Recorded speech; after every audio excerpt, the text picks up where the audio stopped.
Assalamualaikum warahmatullahi wabarakatuh. Salam sehat untuk kita semua. Semoga kita semua selalu mendapat lindungan Allah Subhanahu wa Ta'ala ya. Diberikan nikmat sehat walafiat serta dimudahkan segala urusannya. Amin ya Robbal 'Alamin. Kesempatan kali ini Mimin akan membagikan satu cerita misteri. Seperti apa ceritanya? Mari kita mulai.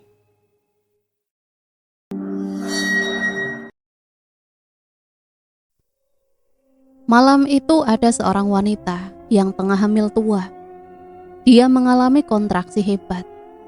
Saat itu hujan turun sangat lebat, diiringi suara gelegar halilintar. Wanita itu bernama Gendis Legi. Nama cantik berbahasa Jawa yang memiliki arti gula manis. Namun kehidupannya sama sekali tidak semanis gula. Sangat pahit seperti broto wali, tanaman obat yang terkenal rasa pahitnya. Gendis menikah dengan lelaki bernama Tubagus. Mereka sudah mengarungi rumah tangga selama 2 tahun. Sang suami bertabiat buruk, suka mabuk-mabukan dan temperamen. Dia sering memukul Gendis. Meskipun sang istri sedang berbadan 2, Tubagus juga selalu bermain wanita, membuat nelangsa hati sang istri. "Kakang, antarkan aku ke Paraji," pinta Gendis. "Dasar wanita tak tahu diri. Kau tahu di luar hujan deras." "Tapi Kang, perutku sakit, mulas. Sepertinya aku mau melahirkan," ucap Gendis menahan sakit. "Bukan urusanku. Mulai saat ini kau bukan istriku lagi. Dan aku tak sudi mengurus anak itu. Besok aku akan menikahi Marni, janda kembang dari kampung sebelah." Bagai tersambar petir. Semua ucapan sang suami sangat menyakitkan. Gendis menangis pilu. Dia pun keluar rumah dan nekat pergi sendirian ke dukun beranak. Dia tak peduli walaupun hujan deras, anaknya sebentar lagi akan lahir. Wanita itu berjalan terseok-seok, diiringi derai air mata. Perasaannya begitu hancur. Dia ditalak sang suami dalam keadaan hamil tua. Bahkan besok lelaki itu akan menikah lagi. Gendis terus berjalan sambil menahan sakit. Hatinya terasa tertusuk sembilu, perutnya juga terasa nyeri dan mulas. Gendis berhenti di bawah waru doyong. Perutnya semakin sakit. Dia tak sanggup lagi berjalan. Sedangkan rumah Paraji juga masih jauh. Dia berteduh di bawah pohon itu, yang berada tepat di samping makam desa. Tak ada seorang pun yang melintas. Wanita itu terpaksa melakukan persalinan seorang diri. Dia berjuang melahirkan sang jabang bayi di bawah guyuran hujan deras. Teriakan Gendis berbarengan dengan tangisan bayinya terdengar nyaring. Namun takdir tak berpihak padanya. Gendis mengalami pendarahan hebat dan melahirkan bayi perempuan yang cantik. Dia tak sempat memeluk bayinya. Wanita itu merasa lemas, pandangannya juga menjadi gelap. Wanita malang itu menghembuskan nafas terakhirnya di bawah pohon waru doyong. Sang bayi terus menangis. Dia merasakan kedinginan akibat hujan yang menerpa tubuh mungilnya. Dari balik makam muncullah seorang nenek. Dia segera menggendong bayi itu, lalu menyelimuti tubuhnya dengan kain jarik. Nenek itu membawa sang bayi pulang. Sementara itu, keesokan paginya, warga menemukan mayat Gendis. Mereka pun memakamkan jenazah itu di bawah pohon waru doyong. Namun makam itu tak diberi tanda sehingga rata dengan tanah. Akhir hidup Gendis yang tidak manis, suaminya sudah melangsungkan pernikahannya dengan Marni. Dia tidak mengetahui kematian sang istri dan kabar sang bayi. Lelaki itu menetap di kampung istri barunya. Dia sudah tidak peduli lagi dengan anak dan istri lamanya. Dia terpesona dengan godaan sang janda kembang. Sang bayi tumbuh sehat dengan pengasuhan Mbah Surip. Dia adalah seorang seniman yang tinggal di balik makam. Rumahnya terletak di belakang makam kampung, tersembunyi di antara pepohonan. Bayi itu diberi nama Kanting Kemukus. Waktu berjalan begitu cepat, tak terasa Kanting Kemukus sudah tumbuh besar. Dia berusia 10 tahun. Gadis itu sangat ayu dan cerdas. Dia pintar bermain angklung dan kulintang. Suaranya juga sangat merdu. Dia suka menembang kidung dan langgem Jawa. Semua itu berkat didikan Mbah Surip. Malam terasa semakin sunyi. Semesta begitu hening. Namun mata Kanting Kemukus tak mau terpejam. Benaknya terusik dengan nyanyian seorang wanita. Lingsir wengi. Suara itu terus terngiang di telinga si gadis, mengalun lembut merasuk ke kalbu. Tak terasa air matanya menetes. Dia begitu merindukan sosok ibu yang tak pernah dilihatnya seumur hidup. Kata Mbah Surip, sang ibu meninggal saat melahirkannya dan dikuburkan di bawah Waru Doyong. Kanting Kemukus terus mencari sumber suara itu. Dia membuka pintu dan melangkahkan kaki keluar. Semakin lama suara itu semakin dekat, berasal dari Waru Doyong itu. Gadis itu melihat seorang wanita ayu tengah duduk di atas pohon waru. "Kesini, Nduk, jangan takut. Aku ibumu," kata wanita itu. "Ibu?" tanya Kanting tak percaya. Gadis itu pun segera memeluk sang ibu. Mereka berurai air mata dan saling melepas rindu. "Ibu akan selalu di sini setiap malam menunggumu, Cah Ayu." "Iya, Ibu. Siapa namamu, Bu?" "Gendis Legindo. Kamu tumbuh menjadi bocah ayu." "Bukankah Ibu sudah meninggal?" tanya Kanting ketakutan. "Jangan takut, Nduk. Ragaku memang sudah mati, tapi tidak jiwaku." Kanting Kemukus merasa bahagia. Akhirnya dia bisa bertemu sang ibu. Meskipun hanya arwahnya saja. Gendis terlihat ayu di mata sang putri, namun tidak di mata warga. Banyak yang melihat penampakannya begitu seram dan mengerikan, membuat warga lari terbirit-birit. Gendis Legi menjadi arwah penasaran, berwujud sundel bolong. Matanya sangat hitam dan lebar. Punggungnya berlubang dan mengeluarkan banyak ulat menjijikkan. Sudah puluhan orang yang diganggu saat melintas Waru Doyong. Seperti hari itu, tepatnya malam Jumat Kliwon. Kang Japra mendengar tawa seorang wanita. Bulu kuduknya merinding. Lelaki itu sedang ronda malam dan berkeliling mengawasi kampung. Dia mengarahkan sorot senternya ke pohon waru. Ada seorang wanita mengerikan duduk di sana, dengan punggung bolong dan sorot matanya begitu menakutkan. Bang Japra segera pergi dan mengambil langkah 1000. Sejak saat itu Bang Japra tidak mau ronda malam lagi. Dia memilih membayar denda kepada kepala desa. Lelaki itu sangat trauma melihat penampakan Gendis Legi. Malam itu suasana begitu mencekam. Kabut tipis turun menyelimuti kampung, membuat udara semakin dingin. Kanting Kemukus malah merasa gerah. Gadis itu membuka jendela kamarnya untuk mendapat hawa segar. Siapa kau?" tanya Kanting ketakutan. Makhluk yang bolong punggungnya itu tiba-tiba duduk di atas jendela. Tertawa ngikik sangat menakutkan. Gadis berusia 10 tahun itu berlari menghampiri Mbah Surip. "Mbah, bangun Mbah, di kamarku ada sundel bolong Mbah." "Opo tondo, malam ini malam Jumat Kliwon. Wajar kalau para demit keluar." Tapi Mbah, kenapa dia menakutiku Mbah?" "Ndak apa-apa Nduk, kamu tunggu di sini, biar Simbah yang mengusirnya." Wanita sepuh itu segera beranjak menuju kamar Kanting. "Siapa kamu? Mau apa datang kemari?" Aku gendis legi.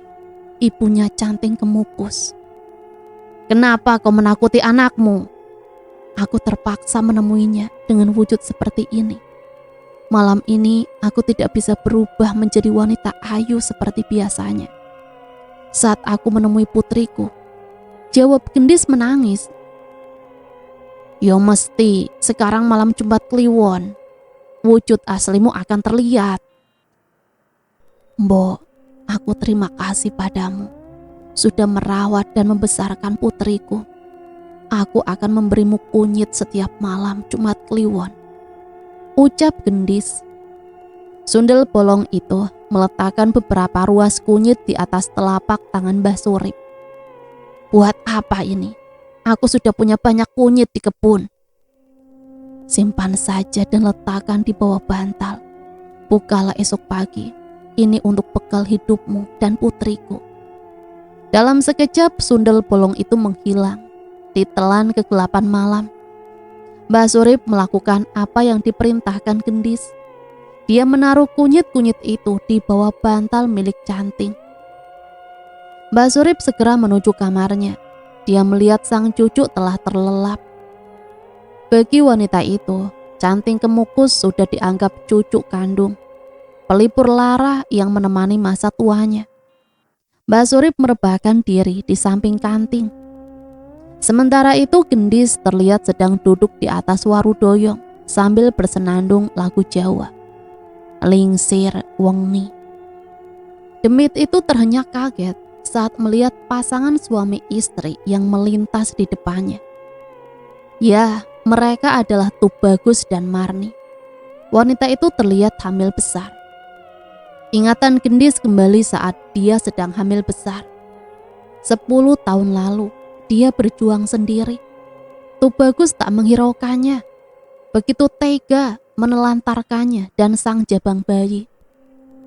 Gendis melihat Tubagus begitu tergesa-gesa mengayuh sepeda. Sementara wajah Marni terlihat pucat, meringis menahan sakit. Pasti dia akan melahirkan dan menuju ke rumah Paraji.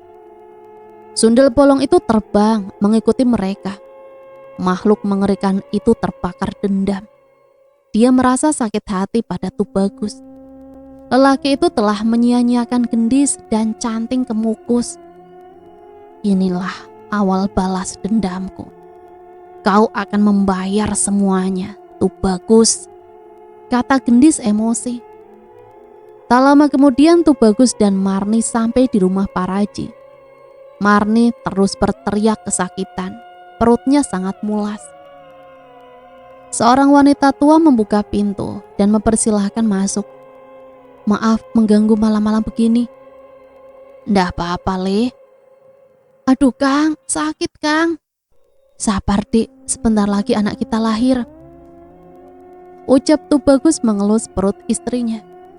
Berbaring di sini, Nduk. Tubagus memapah Marni menuju amben kayu.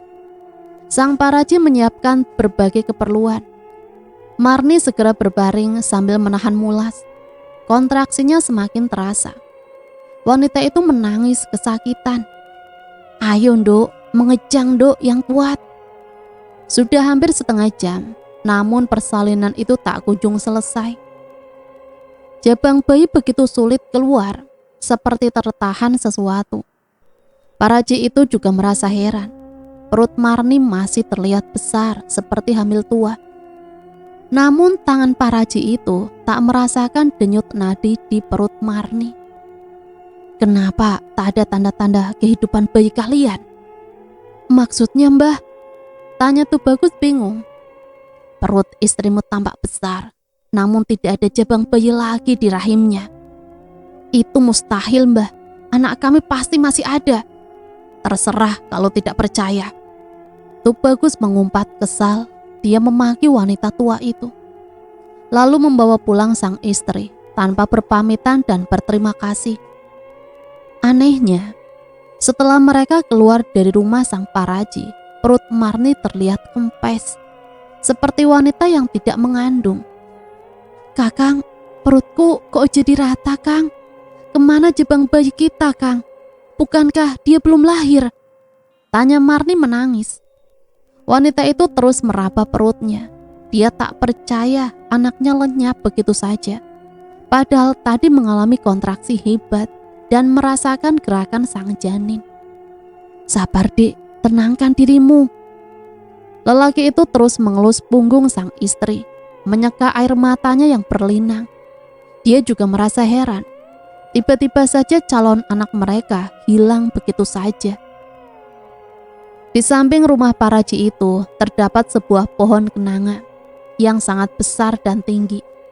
Gendis duduk di atas dahannya sambil menikmati santapan lezatnya. Sundel bolong itu begitu menikmati kudapannya, mulutnya terkena lumuran darah segar. Rasakan itu, tuh bagus, teriak Gendis legi. Sundel bolong itu segera menghabisi santapannya, lalu terbang melayang, pulang ke rumahnya, kembali ke Warudoyong.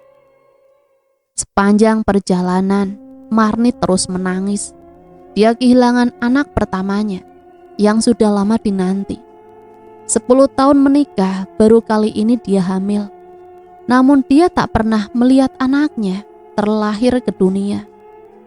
Hal itu mengingatkan Tubagus pada Gendis dan jabang bayinya. Dia merasa bersalah telah mengabaikan istri pertamanya dan calon anaknya. Entahlah bagaimana nasib mereka sekarang. Pasangan suami istri itu merasa terpukul, tak sanggup menerima kenyataan pahit. Mereka pulang dengan tangan kosong.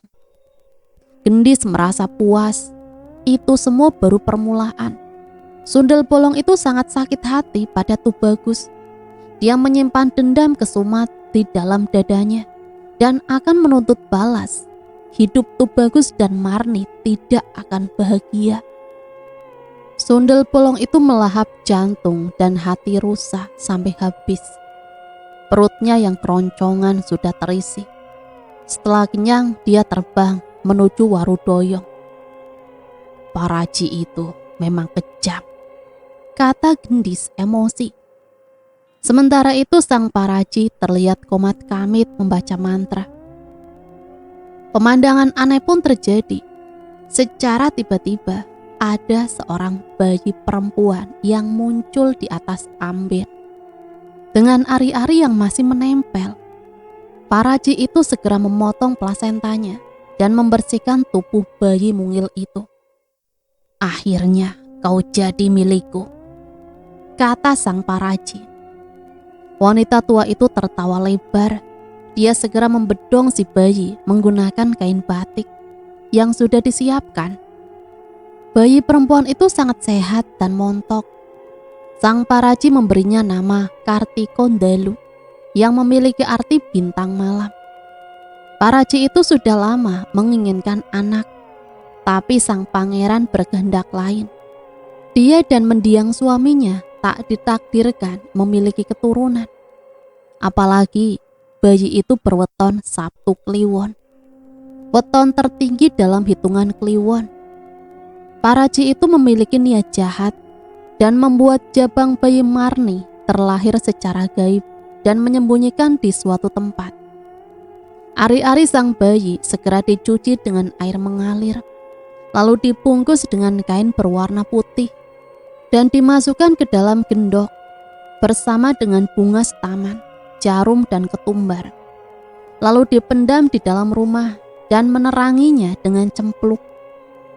Dalam budaya Jawa, ari-ari bayi perempuan harus dipendam di dalam rumah agar kelak jika sudah dewasa, dia tidak akan bepergian jauh dari rumah. Sang Paraji yang bernama Nyai Anom sangat menyayangi Kartikondalu. Dia mengasuhnya dengan sepenuh hati, mencukupi segala kebutuhannya. Kelak bayi itu akan menjadi titisan sang nyai dan meneruskan tugasnya sebagai Paraji. Sejak kejadian itu Marni selalu melamun, pandangan matanya kosong. Dia terus menangis dan meronta-ronta. Ibu, suara sapaan anak kecil. Anakku, kamu di mana? Ibu akan mencarimu, nak. Wanita itu menjadi tidak waras, selalu berbicara dan tertawa sendiri. Dia juga menggendong boneka dan memperlakukannya layaknya sang anak. Sadarlah dek, ikhlaskan anak kita, kata Tubagus menangis. Kau bilang apa kakang? Ini anak kita, dia sedang tidur dalam gendonganku kang, ucap Marni tersenyum. Tubagus semakin sedih, hatinya terasa hancur melihat istrinya sudah kehilangan akal sehatnya. Mungkin ini karma untuknya karena menyia-nyiakan Gendis dan si jabang bayi. Hai Paraji, kata Gendis. Malam itu Sundel Bolong mendatangi Nyai Anom. Sundel Bolong, mau apa kamu? Serahkan bayi itu, dia milikku, kata Gendis melotot. Tidak akan, dia milikku. Asal kau tahu, bayi itu anak suamiku. Demi Marni, dia rela meninggalkanku dan putriku kala itu. Bukan urusanku. Gendis merebut paksa Kartikondalu dari tangan sang Paraji, lalu membawanya terbang. Nyi Anom menangis karena bayinya dibawa oleh Gendis. Akhirnya kau jadi milikku, kata Sundel Bolong itu. Gendis pun membawa bayi itu ke Warudoyong, meletakkannya di atas pohon. Kaulah yang akan membalaskan semua dendamku. Kartikondalu terus menangis. Dia ketakutan melihat Sundel Bolong itu. Suaranya bertambah keras dan menjadi parau. Diam! Sundel Bolong itu merasa risih dengan tangisan sang bayi. Dia pun membawanya terbang dan menaruhnya di depan rumah Mbah Surip. Surip, Surip. Wanita tua itu segera terbangun dan menghampiri Sundel Bolong. Ada apa kau memanggilku? Rawatlah bayi ini. Kelak dia akan membalaskan dendamku. Bayi siapa ini? Dia anak Tubagus dan Marni. Merekalah yang telah menghancurkan hidupku. Baiklah, aku akan merawatnya. Tapi satu permintaanku, jangan ganggu anakmu, Canting Kemukus. Biarkan dia hidup bahagia bersamaku. Aku janji tidak akan menemuinya dengan wujud seperti ini. Tapi izinkan aku menjumpainya dalam wujud manusiaku. Baiklah. Wanita itu segera menggendong sang bayi, lalu membawanya masuk. Gendis memberitahu nama si bayi, yaitu Kartikondalu. Karena dia lahir di malam hari, tepat di Sabtu Kliwon, yang memiliki hitungan 17 dan angka tertinggi dalam pasaran Kliwon. Bayi itu kelak memiliki kepekaan yang tinggi terhadap dimensi lain. Setelah menyerahkan Kartiko, Gendis kembali ke Warudoyong. Sundel Bolong itu sedang merencanakan siasat untuk melampiaskan semua amarahnya pada Tubagus dan Marni. Kedua orang itu harus membayar semua penderitaan Gendis. Anak kandung mereka yang akan melakukannya kelak. Kartiko akan menjadi anak yang hebat dan selalu melindungi Mbak Yunya, Canting Kemukus, dan Kartikondalu. Mereka akan menjadi saudara yang saling melengkapi. Tunggulah pembalasanku, Tubagus dan Marni. Lihatlah apa yang akan kulakukan pada kalian. Sundel Bolong itu duduk di atas Warudoyong sambil mengayunkan kakinya dan menembang kidung Jawa, lingsir, wengi. Matahari mulai muncul dan meninggalkan peraduan, menyapa semesta dengan sinar hangatnya. Mbah Surip segera membuka bantal yang di bawahnya terletak beberapa ruas kunyit. Alangkah terkejutnya, bumbu dapur itu berubah menjadi koin emas. Duh Gusti Pangeran, matur suwun, kata Mbah Surip menangis.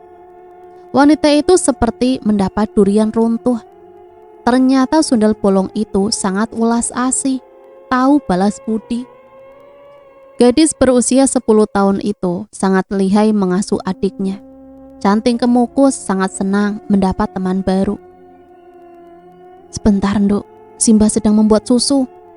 5 menit kemudian, Mbah Surip datang sambil membawa sebotol susu hangat. Ini Mbah, Gadis itu menyerahkan sang adik kepada Mbah Surip. Dalam sekejap, Kartikondalu tertidur pulas dalam gendongan Mbah Surip. Wanita itu menaruhnya di atas ayunan yang terbuat dari sarung yang diikat ke sebuah tiang. "Canting, sini." "Iya Mbah, ada apa?" "Mbah punya rezeki. Pergilah ke pasar, Nduk, beli baju yang bagus untuk kamu dan adikmu."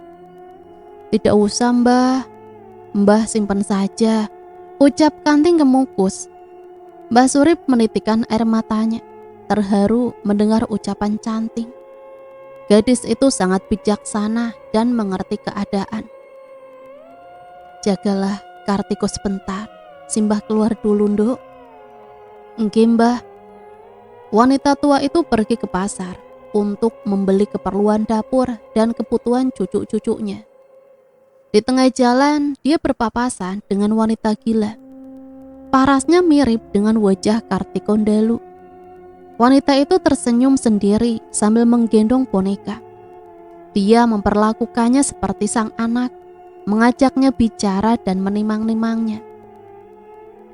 Walah, kasihan orang itu.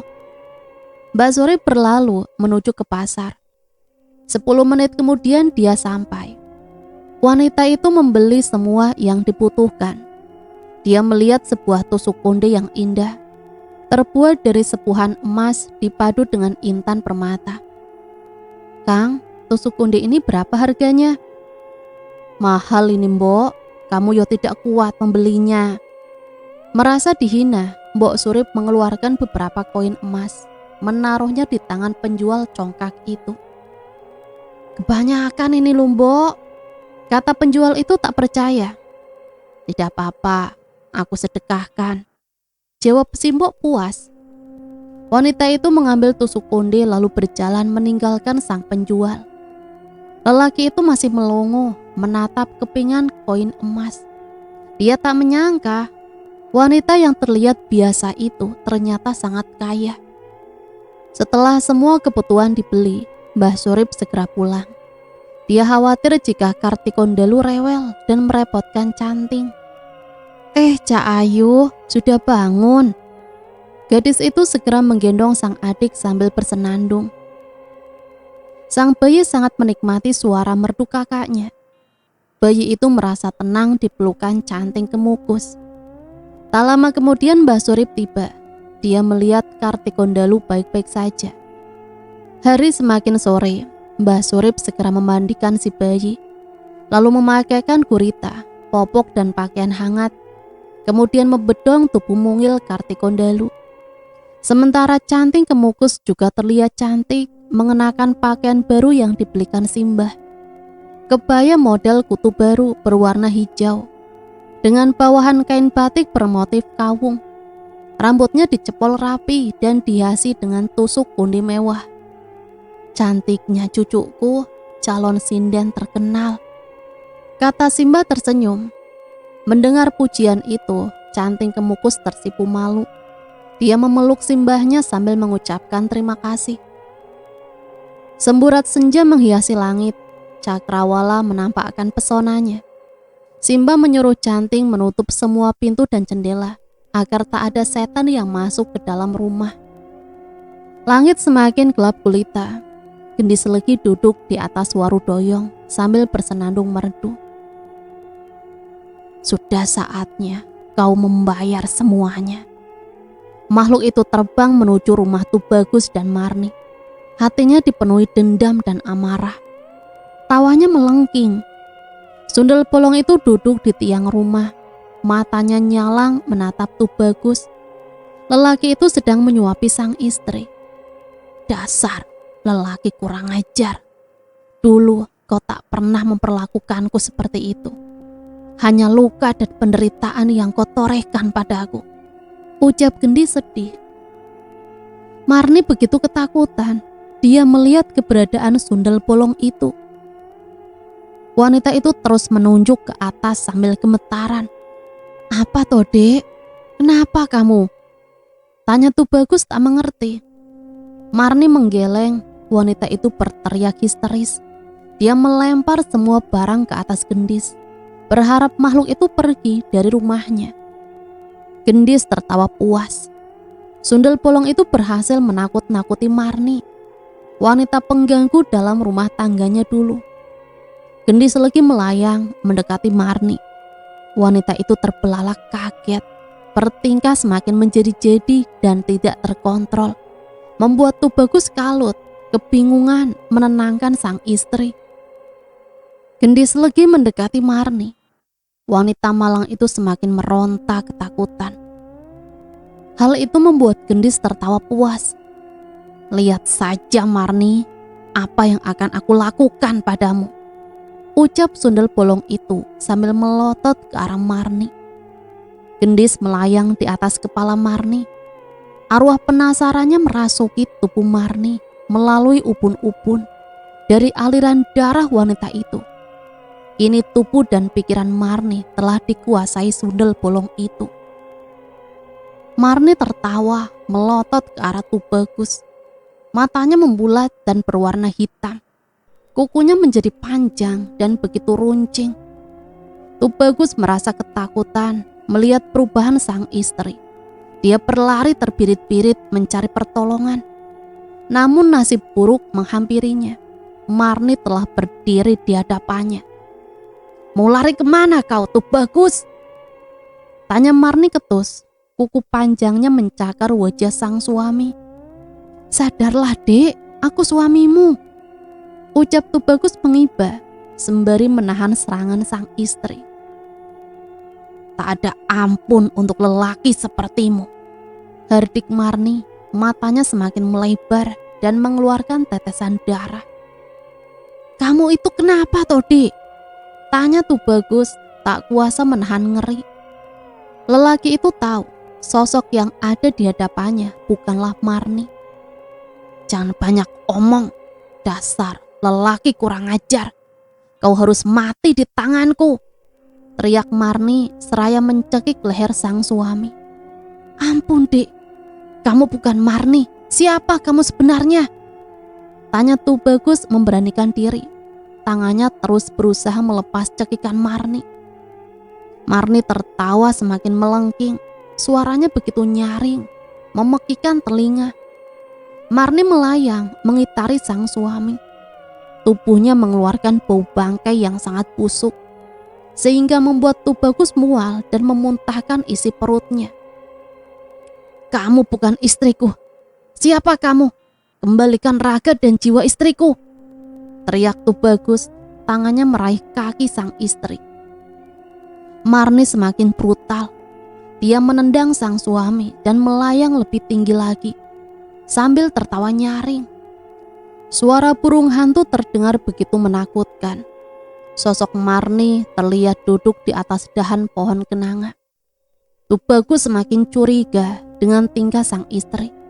Mana mungkin wanita biasa bisa melakukan hal tak masuk akal seperti itu. Pasti ada sosok makhluk gaib yang menguasai Marni.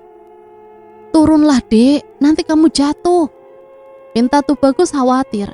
Dia terus membujuk Marni. Tak usah kau hiraukan aku, selamatkan saja dirimu sendiri. Marni terus berulah. Dia melayang dari satu pohon ke pohon lain hingga menghilang ditelan kegelapan malam. Tubagus tak percaya istrinya bisa melakukan hal itu. Dia benar-benar kesetanan. Malam semakin larut. Tubagus terus mencari keberadaan Marni. Dia begitu mengkhawatirkan keadaan sang istri. Wanita itu sangat labil dan mentalnya sedang terganggu. Marni, di mana kamu? Ayo pulang, dek, teriak Tubagus sambil mengarahkan pandang ke pohon-pohon tinggi. Dari kejauhan, dia melihat sesosok baju putih yang duduk di atas waru doyong. Tubagus terus mengamatinya, berharap itu adalah sang istri. Namun alangkah terkejutnya, punggung wanita itu bolong, mengeluarkan banyak belatung yang menjijikan. Tubagus bergidik ngeri dan lari tunggang langgang. Dia sangat ketakutan dan merasa cemas. Mungkinkah itu sosok sundel bolong penunggu waru doyong? Suara tawa itu terus terngiang di telinga Tubagus, membuatnya menjadi semakin tak karuan. Di sisi lain dia harus mencari Marni. Namun di sisi lain dia harus pulang, menghindari sosok sundel bolong itu. Apalagi malam ini, malam Jumat Kliwon. Nafas Tubagus terasa di ujung kerongkongan. Dia tak kuasa meredam rasa takutnya. Jantungnya seperti berhenti berdetak, mengingat semua kejadian aneh yang dialaminya. Lelaki itu terus berlari, berharap cepat sampai di rumah. Langkahnya terhenti saat ada sesosok wanita yang menghadang. Tubagus tak berani menatapnya. Dia berbalik arah dan berinisiatif mencari jalan lain. Namun wanita itu tak membiarkan Tubagus pergi. Dia memanggil-manggil namanya. "Kakang." Tubagus mengenali suara itu. Dia pun segera berbalik dan melihat wanita itu. Namun bukan Marni, melainkan sundel bolong yang mengerikan. Matanya lebar berwarna hitam, wajahnya putih pucat dan sangat seram. Perutnya mengeluarkan banyak darah yang berbau anyir. "Mau lari kemana kau?" tanya sundel bolong itu menghampiri Tubagus. "Ampun, jangan ganggu aku. Ampun," pinta Tubagus mengibah berlinang air mata. Sundel bolong itu tak menghiraukan permintaan Tubagus. Makhluk itu terus menganiayanya. Kuku panjang sundel bolong itu melukai dada Tubagus. Darah mengucur sangat deras. Tubagus merintih kesakitan sambil memegangi dadanya. Jika pendarahan terus terjadi, dia akan kehilangan nyawanya saat itu juga. "Rasakan itu, Tubagus. Aku tidak akan membuatmu mati secepat ini," ucap sundel bolong sambil menjelati darah segar di dada Tubagus. Lelaki itu tidak tahu jika Gendislah sundel bolong itu, istri pertamanya, yang dulu pernah hidup merana dan terlunta-lunta akibat kelakuan gila Tubagus.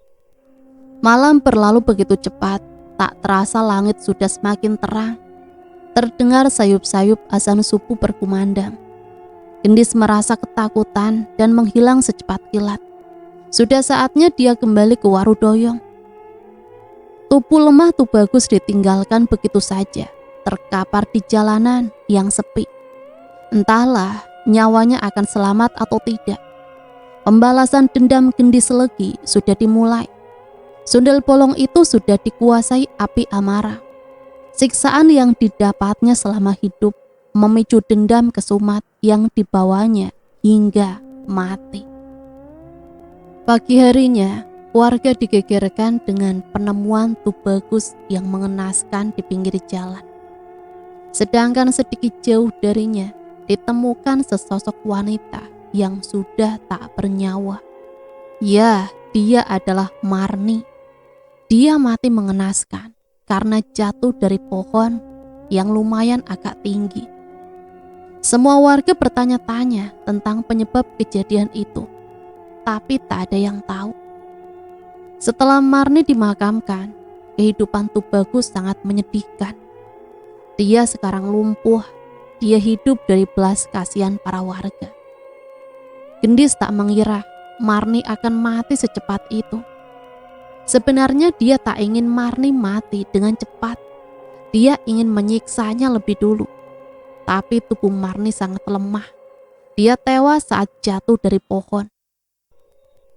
Waktu terus berjalan. Di malam yang sunyi, Tubagus yang sebatang kara. Dia mendengar senandung dan tawa seorang wanita. Tubagus sangat ketakutan. Dia hampir gila dengan teror yang datang setiap malam. "Kau masih ingat denganku, Tubagus?" Gendis datang dengan wajah yang ayu. "Gendis, maafkan aku Gendis. Tolong ampuni aku Gendis." "Tak semudah itu, Tubagus. Kau yang membuatku mati. Apa salahku, Tubagus? Hidupku hancur dan terlunta-lunta. Sekarang kau sudah merasakannya, Tubagus. Saatnya kau mati, ikut denganku. Dilemparkannya tubuh tak berdaya Tubagus berkali-kali hingga tubuh Tubagus meregang nyawa. Sundel bolong itu tertawa puas. Ia berbalik badan dan menghilang. Sambil bersenandung dengan lirih, dia terbang melayang ke rumah Mbok Surip. Mbok, saya titip anak-anak saya, Mbok. Sebenarnya saya ingin menjadikan Kartikondalu alat untuk balas dendamku kepada Tubagus dan Marni. Tapi aku tak ingin melibatkan anak-anak, Mbok. Sekarang dendamku sudah tuntas. Aku akan pergi ke alamku, Mbok. Tolong jaga Canting Kemukus dan Kartikondalu dengan baik, Mbok. Ucap gendis Legi yang sosoknya semakin memudar. Dan cerita selesai sampai di sini. Semoga cerita ini bisa menemani hari-hari teman-teman semua ya. Sampai di sini Mimin pamit undur diri, mohon maaf apabila banyak salah kata. Sampai berjumpa kembali di cerita-cerita misteri selanjutnya. Matur nuwun, wassalamualaikum warahmatullahi wabarakatuh.